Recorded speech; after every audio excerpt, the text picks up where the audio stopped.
Welcome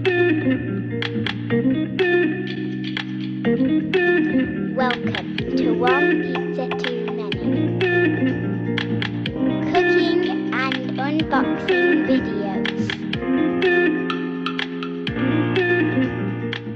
Hi everyone, welcome back to the channel. One Pizza Too Many cooking and unboxing videos, and today I'm going to be answering that question that I know has been playing on your mind. Is a budget stand mixer worth buying? Now, when I say budget, I'm thinking £100 to £150 and under. Okay, none of this £400-500 sort of KitchenAid, Thermomix, Fagma mixers. You know, what you generally might go out and buy as a home cook, or someone interested in making bread, pizza dough, cakes, things like that, but you don't want to jump into an expensive mixer. So I've done the hard work for you. This came up by Food for the Flame group on Facebook. Check it out over here. Lee posted a comment about one of these Voss Speed mixers, a link to an Amazon link. By the time I got to it, it was on for, I think it was £65 after the discount. By the time I got to it, that deal had ended, because the Amazon deals come and go really quick. So I thought, oh, I'll start having a look at some other mixers, and 3 mixers. So you got the standard Voss Speed mixer, and then there was another one, and there was another one. So I thought, oh, go for the higher quality one, apparently, which was between £150 and £180 depending on what seller you bought from on Amazon. I read the reviews, good reviews, and then when I clicked it, there was, surprise, it then became deal of the day, and I ended up getting this £180 mixer delivered from Amazon next day, and the screenshot to show you what I paid is just next to me. So I thought, you know what, let's get it out, let's have a look, let's unbox it, and let's see if it can handle mixing some pizza dough, because, you know, that is the test for me. Can it cope with some pizza dough? Just like me, can I cope with the British weather? And as you can probably hear on my plastic roof, it's just started raining, but we're going to continue through. So what is it I bought? I bought the Voss Speed stand mixer. Okay, so if I move the box around, it says it's the Voss Speed stand mixer, model number SM-1550. Gives you the size of the box, how many's in it, and it's 7.1 kilo, and that's the gross weight. It is Chinese manufactured. There is a help email as well, which is good, and it's manufactured by Sanlida Electrical Technology. And that's about it for the box. So if you like what you're seeing and you're getting value from the content, make sure you are staying tuned to the channel by subscribing, and you are hitting that bell for notifications of when I release a new video, so you don't miss out on any content. Now let's jump into the unboxing of this mixer. Got my trusty little knife. Let's open the box.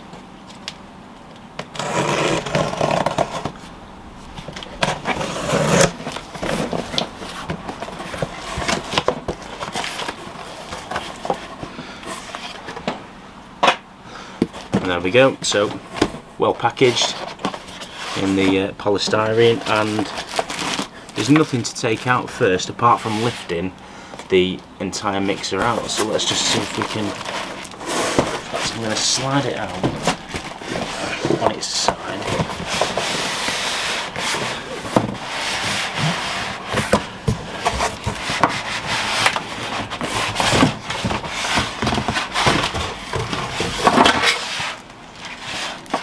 Not very graceful.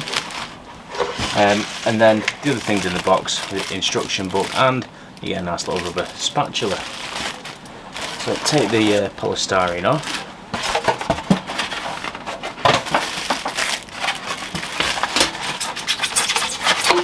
Like so. And then we have the lid with some bits of polystyrene stuck to it with static.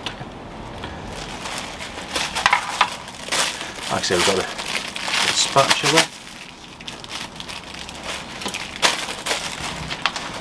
and we've got the instruction book, and notoriously these are always very vague. However, this one, it does go through what you get in the box and also how to operate the machine, as in getting the bowl in, putting the dough hook in, etc. You do get a dough hook, a beater paddle, and also a whisk. Brilliant. So bag off the top.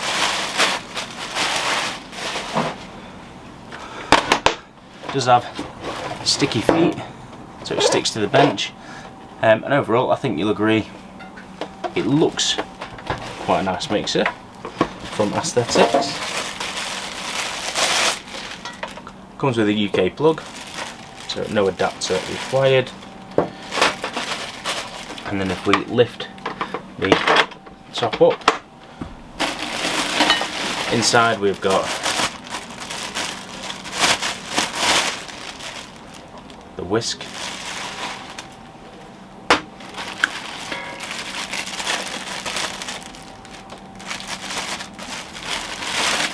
got the dough hook, and it is quite a well shaped dough hook compared to some that I've seen. It's got quite a good spiral on it. Obviously never going to be as good as a full-on proper dough mixer with the breaker bar as well, but it's still a good comparison to do to a standard mixer. And then we have the beater paddle, and then inside we have a little egg strainer, so you can crack your egg into that and allow the whites to run through, so if you're making meringues, or if you just need the yolk. So handy little tool. Then we unlock the bowl, lift the bowl off, let's unpack this, and it's got cardboard inside it, and this is a big bowl for a mixer. Stainless steel. It's got the little lugs for locking into the base. So yeah, that's a nice size bowl, so brilliant. Now let's have a quick look around the machine. So we've got the lever to open the, and I like the function of that actually, because if I don't touch it with any other hands and I just press the lever, it kind of goes up. It's spring loaded, so it does it on its own, which is quite nice. The bit where the beater paddles and whisks go is spring loaded, again like all the models generally like this. I like the rubber feet, the fact that it sticks to the bench, and we've got a nice, so you'll see if I turn it once, it kind of springs back, so you can actually pulse the mixer instead of having to go onto one and then off like a lot of the other ones. So it has got a pulse, which is good, and then you've got 6 different speed settings. Now, one thing I will say is, compared to the premium mixers, it is and does feel very plasticky. It's still got a bit of weight to it like they have, but nowhere near the weight or build quality of a KitchenAid. But for the money we've paid, we weren't expecting that. We're all about, will this cope and mix equivalent to something like a KitchenAid. So there is a warning on the top as well, a warning sticker, so it says unplug from outlet when not in use, before putting on or taking off parts, and before cleaning. So just a general warning. So we are going to plug this in.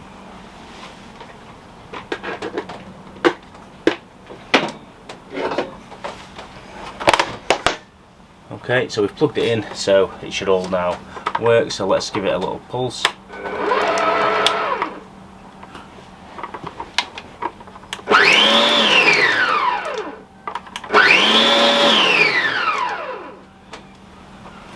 It's quite noisy. It's not the quietest of mixers I've ever used.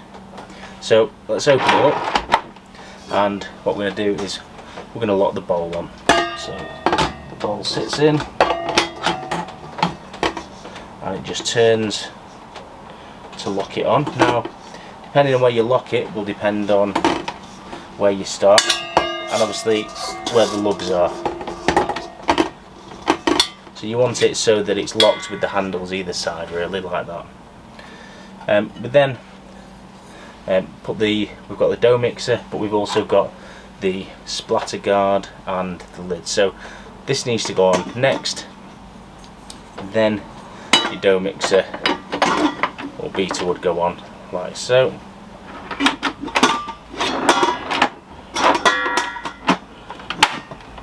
And then that pushes down, and this lid actually sits into the mixer, which is good to form a nice sort of seal, which I like. Then we'll switch it on again.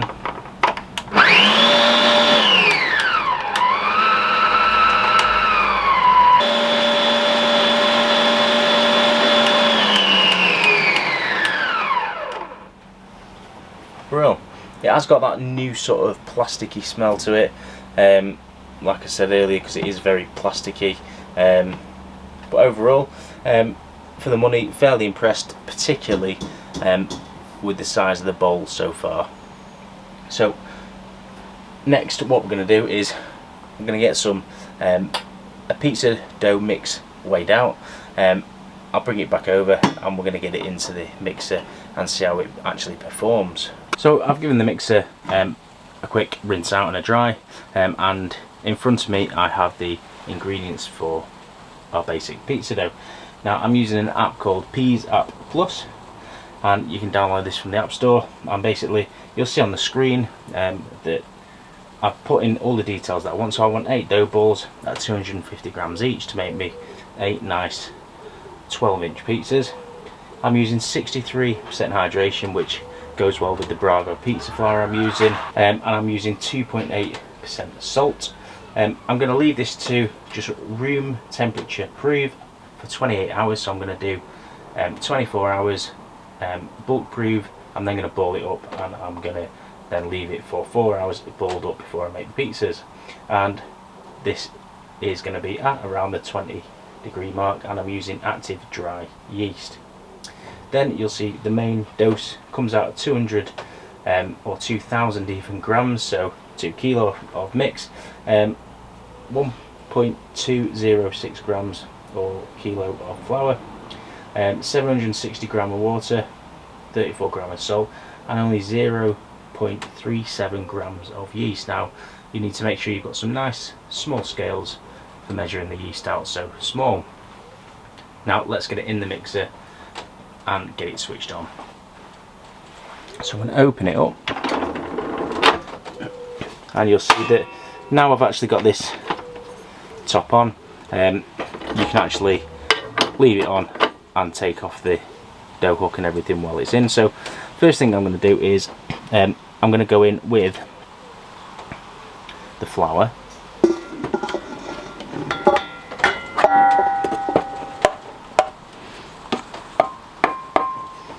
Like so, and I'm going to go in with the salt, and I'm then going to go in with the water.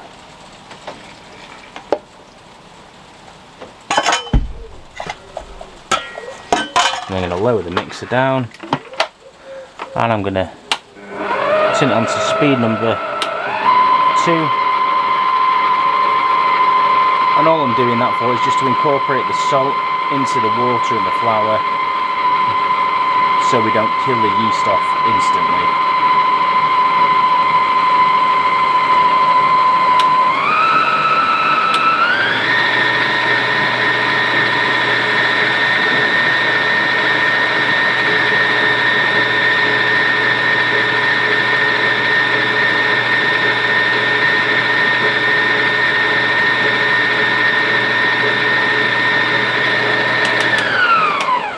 Then I'm going to open it back up, and I'm going to sprinkle the yeast in. I'm going to close it back down, and then what I'm going to do now is I'm just going to let this run. I'll speed it up on the video. I'm going to let this run now for 10 to 15 minutes to see if it can just cope with the constant mixing of the dough. This needs around 15 minutes to mix, and we should end up with a good dough at the end of it. So let's try it.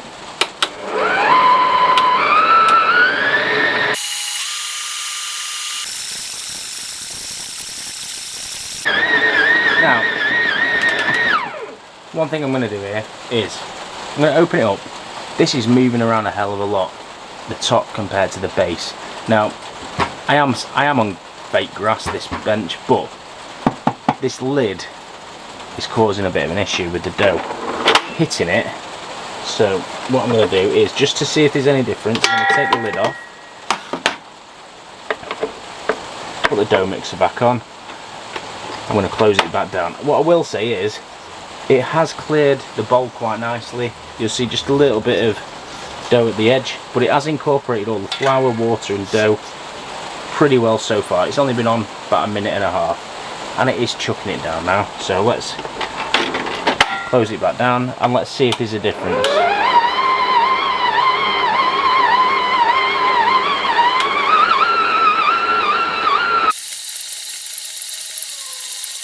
Now while this is going, I'm going to try and zoom in. I don't know if you can see, but these two different parts where you've got the mixer, it is actually moving the plastic. And also there's quite a lot of movement here where it hinges up. And this is a 2 kilo dough mix.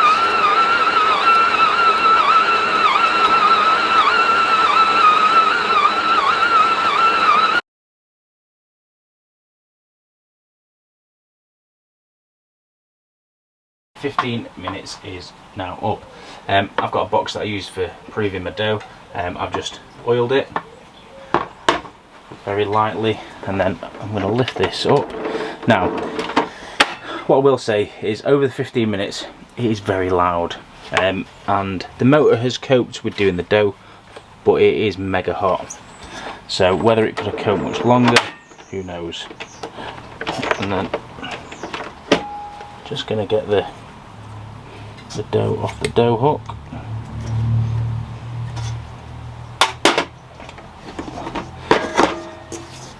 And you know what? It has mixed it. It's mixed it okay. It's mixed pretty well in the bowl. Now, one thing I would say is, this dough hook doesn't get that far to the side. So if I was making something else, maybe like using the beater, maybe it wouldn't. So overall, not a bad attempt at the dough. So what I'm going to do is, I'm going to put this dough into the box like so, and I'm going to put the lid on,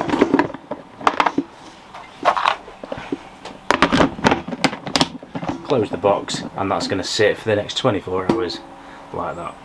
So now you've seen it work, I asked the question at the start of the video: is a budget mixer worth buying, and can it stand up to a comparison from the heavy duty mixers from, you know, Kenwood, Magimix, KitchenAid, Hobart, Thermomix, all of those different big boy mixers.